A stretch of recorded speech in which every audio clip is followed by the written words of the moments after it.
ভাইটি দাদা তই যাবলৈ ওলালিয়ে যে তইতো 2 মাহৰ ছুটীত আহিছিলি দাদা মোৰ ইমাৰ্জেঞ্চি টেলিফোন অহাত তহঁতৰ আৰ্মি নিয়মবোৰ এনেকুৱাই নেকি ছুটী ল'বি 2 মাহৰ কিন্তু যাবলৈ হয় এমাহ নহওঁতে এইবোৰ দাদা তইতো জানোৱেই আজি মোৰ বিয়া পতা এমাহ হৈছেহে মোৰ জানো এনেকৈ পটককৈ এৰি থৈ যাবলৈ মন যায় উপায় নাই যিহেতুকে মোৰ চাকৰিটোৱেই দেশৰ স্বাৰ্থত নিজকে উৎসৰ্গা কৰাৰ কিবা যুদ্ধৰ বিগ্ৰহ হৈছে নেকি নাই তেনে একো হোৱা নাই কাশ্মীৰত ডিউটি থকাৰ বাবে কিছু চিন্তাও হয় দাদা হ'ব আহোঁ জুৰি আহোঁ ভালকৈ থাকিবা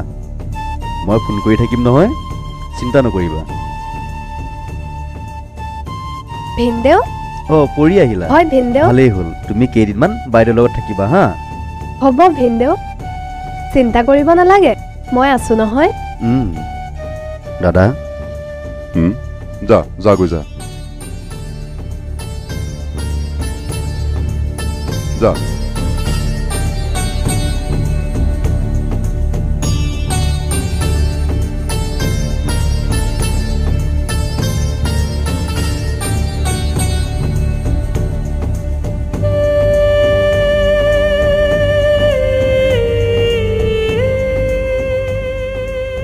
ঐ হৌতো ভাইটিটা নহয় নে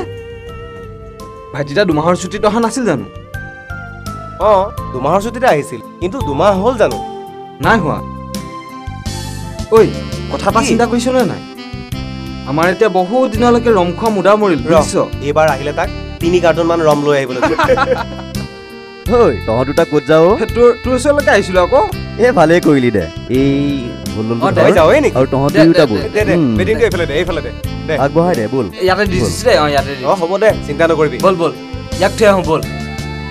হে তই যাবলৈ ওলালি আৰু তেতিয়াহ'লে যাবি আৰু আমি মন চন ভাল নলগা হ'ল গম পাইছ যাবি বুলি গম পোৱাত হ'ব দে ঐ ভাইটিয়া এইবাৰ আহিলে 1 খোপা ৰম লৈ আহিবি হে মাংসটো মই দিম কি হ'ব দে সেইখন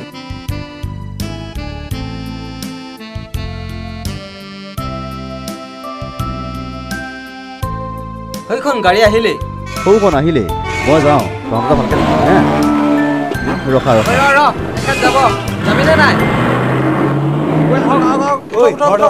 যাওঁ চাওঁ দে চাওঁ এইফালে উঠ যাবি দে কেম্প পাই পেলাই ফোন চোন কৰিবি কৰিম দে অটপালি নকৰোঁ দে তই নাথাকিলে কাৰ লগত নো অটপালি কৰিম আহোঁ অটপালি কৰি নাথাকিবি ভালকৈ থাকিবি ৰম চম লৈ আহিবি কিন্তু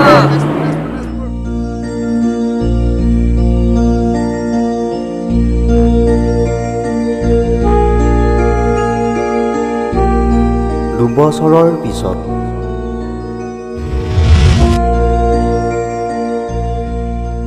মোৰ মাইনাজনীৰ বয়স এতিয়া 8.5 মাহ তাই বাৰু এতিয়া কি কৰি আছে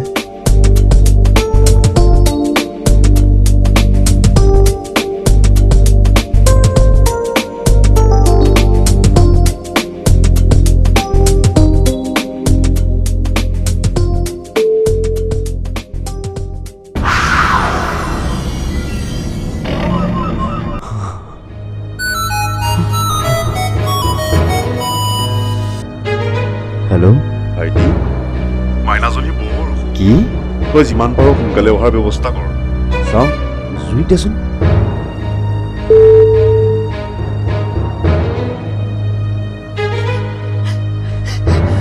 বোৱাৰী ভাইটিৰ লগত কথা পাত হেল্ল' শুনিছেনে আপুনি সোনকালে হওক কি মাইনাৰ হেল্ল' মাইনাৰ কি হৈছে কোৱা মাইনাৰ কি হৈছে কি আপুনি চাওকচোন হে তেৰি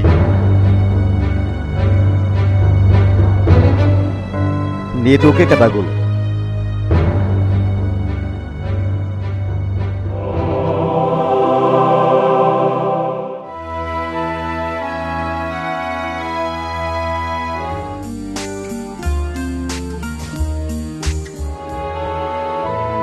বাবু চাওঁ অকণমান এইফালে আছোন হ'ব আপুনি দেখোন মন মাৰি আছে কিয় মাইনাজনীৰ অসুখ বৰ টান তোমাৰ যদি চিনাকি ডক্টৰ আছে অকণমান ফোন এটা কৰি দিয়াচোন মাইনাৰ অসুখ নেকি কেতিয়াৰ পৰা আজি হ'ল 3 দিনমান ৰ'ব মই ডাক্তৰক ফোন কৰি আছো আহাচোন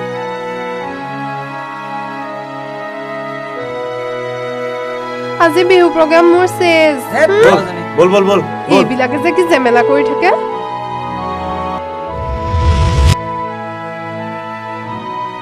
হেল্ল' ছাৰ মোৰ ভতিজাজনীৰ বৰ অসুখ টান আমাৰ ইয়াত গাড়ী মটৰ বৰ অসুবিধা হয় হয় হয় আহক মাইনা মাইনা মাইনা মাইনা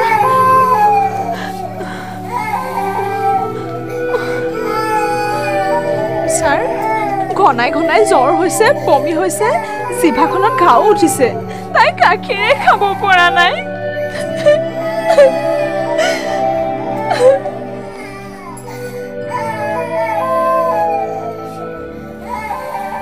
ইমান সময়লৈকে ৰখি থাকিব নালাগিছিল ছাৰ লক্ষণটো চাই বৰ ডাঙৰ ৰোগ এটাৰ মোৰ সন্দেহ হৈছে মাইনাৰ কি হৈছে ছাৰ মাইনাক বেজি দিয়া কাগজবোৰ লৈ আনকচোন কাগজ পাতি একো নাই কিয় গৰ্ভৱতীৰ সময়ত আশাৰ লগত যোগাযোগ কৰা নাছিলে নেকি আশা বাইদেউ আমাৰ ওচৰলৈ আহিছিল আমিহে যোগাযোগ কৰা নাছিলো বিশেষকৈ একেট বাহিৰত থাকে তাৰমানে সন্তান ঘৰতেই হ'ল এইবোৰ আপোনালোকৰ বহুত ভুল আপুনি আহিলে মাইনালে চাওকচোন তাৰমানে আপুনিয়ে মাইনাৰ দেউতাক আপোনাৰ টেষ্ট পৰীক্ষা কৰা বা অন্য কিবা পৰীক্ষা কৰা কাগজ পত্ৰ আছেনে নাই ছাৰ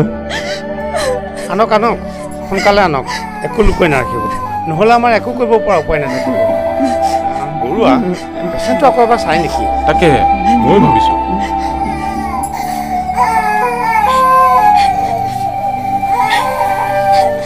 চাওঁ চাওঁ মাইনা এইফালে এইফালে চাওঁ হৈ গ'ল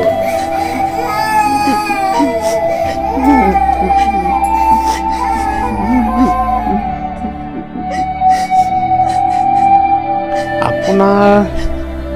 ছাৰ মই বিবাহ কৰা এমাহৰ পাছত মই চাকৰিলৈ গৈছিলোঁ এদিন মোৰ হোটেলত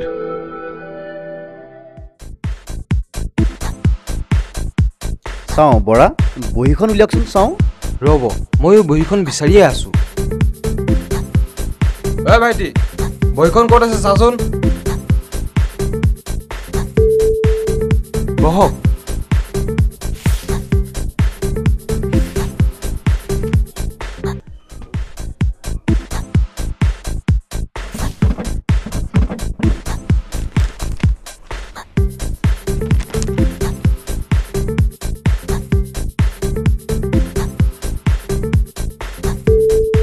বৰা আপোনাক যিহেতু মেনেজাৰ হিচাপে ৰখা হৈছে গতিকে মেনেজাৰ হিচাপে যিবোৰ কৰ্তব্য থাকে সেইবোৰ আপুনি নিজেই কৰিব লাগে হ'ব ছাৰ মই এনেকৈ বহি থাকিমনে নে ৰুম এটা পাম ৰুম এটা চাই দিয়ক হ'ব ছাৰ 19 নম্বৰ ৰুম এটা আছে হ'ব দিয়ক ভাইটি এই বেগকেইটা লৈ আহিবাচোন ঐ ছাৰৰ বেগকেইটা লৈ যা ভাল লাগিছে দেই ভণ্টি তোমাৰ ঘৰ মোৰ ঘৰ কিয় সুধিলে নহয় কাৰোবাক কেতিয়াবা ভাল লাগিলে বহুত দিনৰ চিনাকি যেন লাগে মোকো তেনেকুৱা লাগিছে নেকি সেইকাৰণেই ক'লো মোৰ আপোনাক ভাল লাগিছে আৰু ভাল লগাৰ বাবেহে আপোনাৰ লগত মই কথা পাতিছোঁ সঁচাই আপোনাক বৰ ভাল লাগিছে আহক ৰুমলৈ যাওঁ ব'লা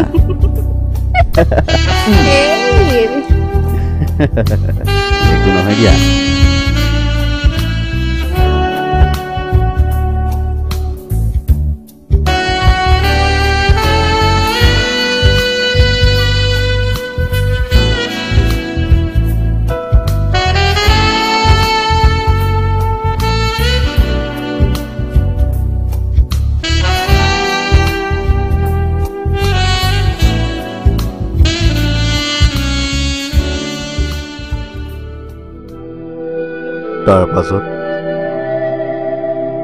তাৰপিছত মোৰ আপোনাৰ ছাৰ মাইনা ডেথ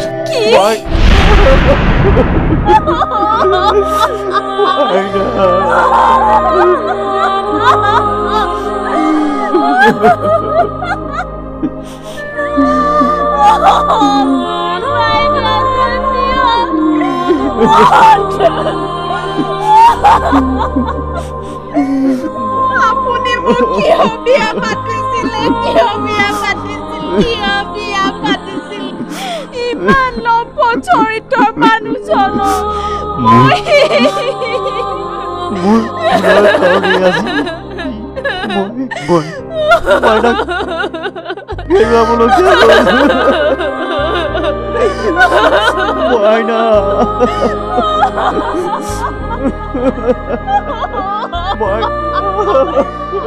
এতিয়া আৰু কান্দি লাভ নাই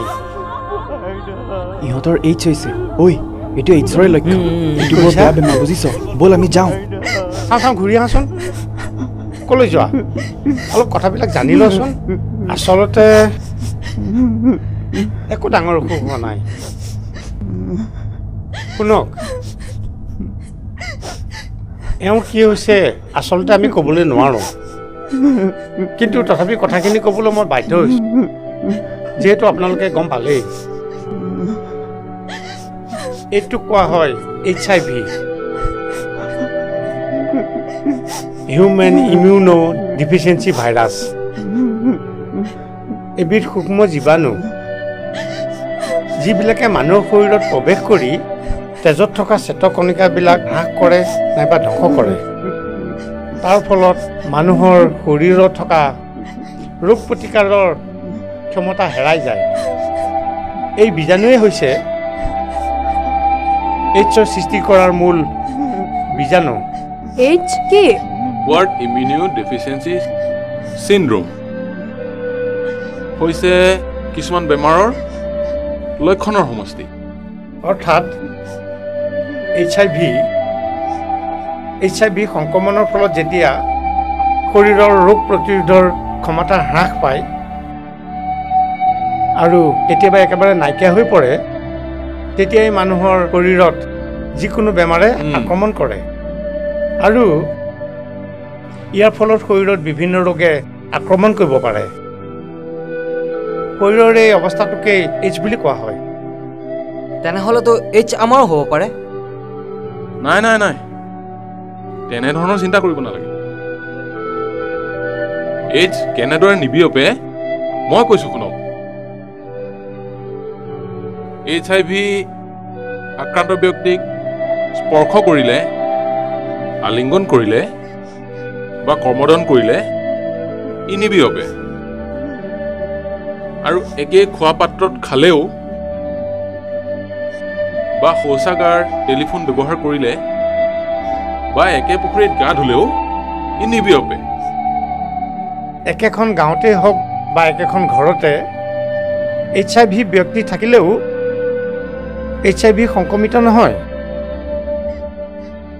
মহে কামুৰিলে বা অন্য কীট পতংগই কামুৰিলেও ই কেতিয়াও নিবিয়পে এইচ কেনেদৰে বিয়পে সেই কথাটো আপোনালোকে ভালদৰে জানি লোৱা উচিত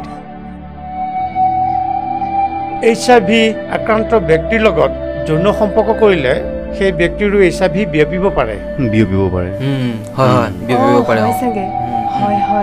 HIV যুক্ত তেজ বা তেজৰ উপাদান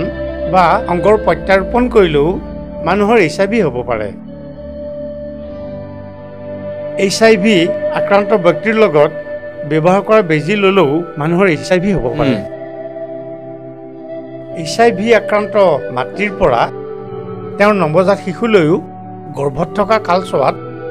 প্ৰসৱৰ সময়ত আৰু জন্মৰ পিছতো মাকৰ গাখীৰৰ পৰাও HIV শিশুলৈ বিয়পিব পাৰে আপোনালোকে কথাবোৰ বুজি পাইছে নহয় আৰু এটা কথা আপোনালোকে জানি লোৱাটো ভাল এইচ আক্ৰান্ত ব্যক্তিৰ ক্ষেত্ৰত কিছুমান লক্ষণ দেখা যায় যেনে মাজে মাজে বা একেৰাহে তেওঁলোকৰ জ্বৰ উঠে কাহ হয়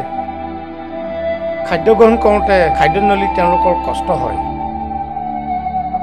দীৰ্ঘদিন ধৰি তেওঁলোকৰ মূৰৰ বিষ হয়। একেৰাহে 1 মাহৰ বেছি দিন হ'লেও তেওঁলোকে পনীয়া খোজ কৰে। অকাৰণতে তেওঁলোকৰ শৰীৰৰ ওজন 10 ভাগতকৈও বেছি কমি যায়। মুখৰ ভিতৰত বগা চামনি পৰাও কেতিয়াবা দেখা যায়। গাৰ ছালত কেতিয়াবা খুজতি বা ৰঙা দাগ দেখা যায়। দৃষ্টিশক্তিও তেওঁলোকৰ কেতিয়াবা হ্ৰাস পায়। এনেকুৱা ধৰণৰ লক্ষণ পালে আপোনালোকে আমাৰ লগত যোগাযোগ কৰিব।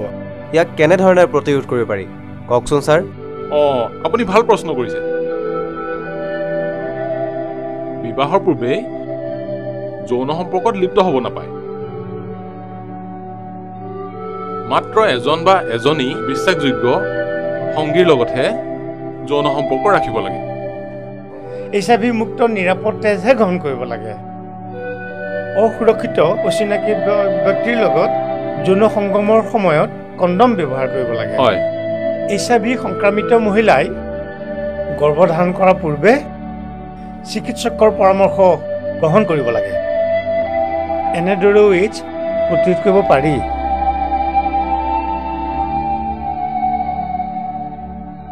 আপোনালোকে কথাবিলাক সকলো জানিলেই। এতিয়া আৰু আপোনালোকে চিন্তা কৰাৰ কোনো কাৰণ নাই। মাত্ৰ আমাৰ চিকিৎসা বিভাগৰ কমিউনিটি কেয়াৰ চেণ্টাৰৰ লগত যোগাযোগ কৰি দিহা পৰামৰ্শ আৰু চিকিৎসা লৈ পুনৰ সুন্দৰ জীৱন যাপন কৰাৰ ব্যৱস্থা লওক। এখেতৰ ভুলৰ বাবে আজি এখন সুন্দৰ সংসাৰ ধ্বংসৰ পথলৈ আগবাঢ়িল। কাৰো যেন এনে ভুল পুনৰ নহয়, তাৰ বাবে মই চিকিৎসা বিভাগৰ ফালৰ পৰা আপোনালোকক সকিয়নি দিলোঁ। আৰু আপুনিও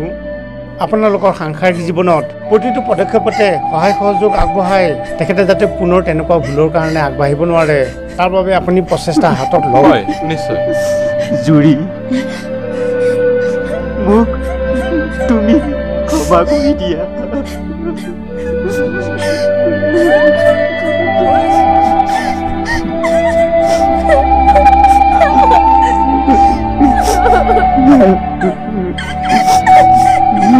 Ha ha ha!